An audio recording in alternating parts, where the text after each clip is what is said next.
You are welcome to my channel. Today I'll be talking about one type of cerebral palsy only, that is spastic cerebral palsy. You can check my channel for full presentation on cerebral palsy. If you haven't, please check out right now here. Then you'll be able to understand this better. I have published also the differential diagnosis of cerebral palsy. Okay, as far as spastic cerebral palsy is concerned, let's go. Now, spastic cerebral palsy subtype, it is the most common type of cerebral palsy. About 80% of all cerebral palsies will be spastic cerebral palsy.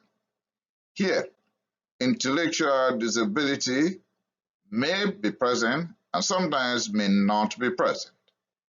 Some may have serious incapacitation like swallowing difficulty, respiratory failure, or seizures.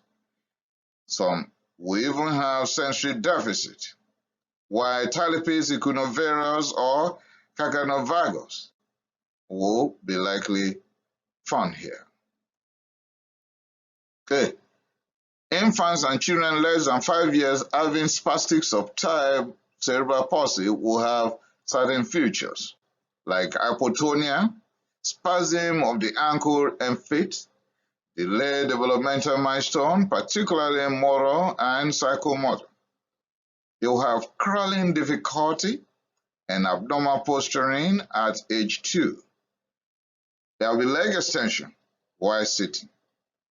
You can just do this on your own, right? Watch when that child is sitting. When they sit, can they flex the nail? Find out. If it is all extended all the time, then contact your physician. Leg extension while sitting.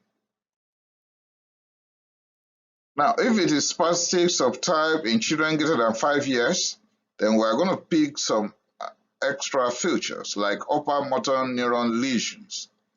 And with that, we will be faced with Hyperreflexia, Hypotonia, ankle clonus, and muscle contractions. Spastic subtype could then be either spastic hemiplegic, diplegic, or quadriplegic. When it is spastic hemiplegic, that will be in about 40% of the spastic cerebral palsy. One side of the body will be affected, hemi, right?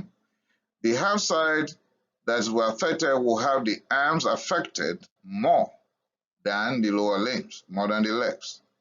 There will be weakness or paralysis affecting that side of the body. So only one side of the body will be affected in spastic hemiplegic.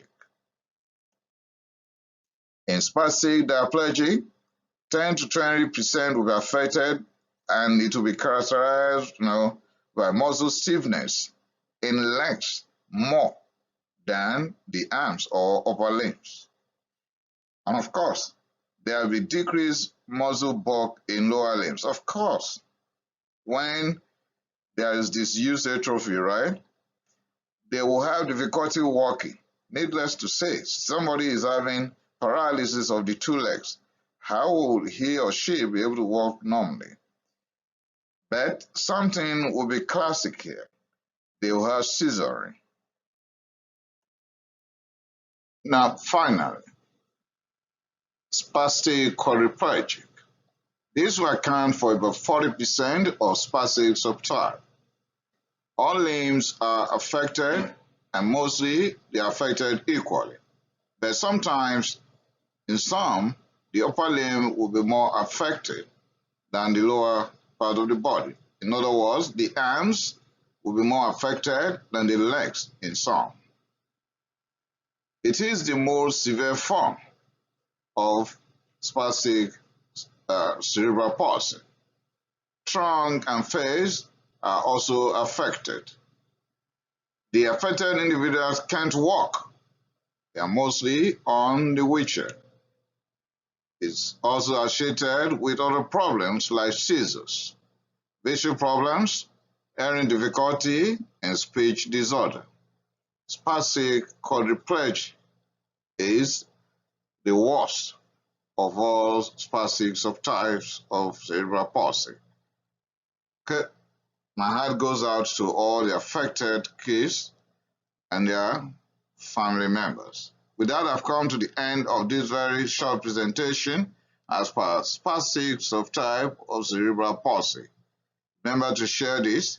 Remember to subscribe to my channel so that you can get all my presentations immediately they are published. I appreciate it.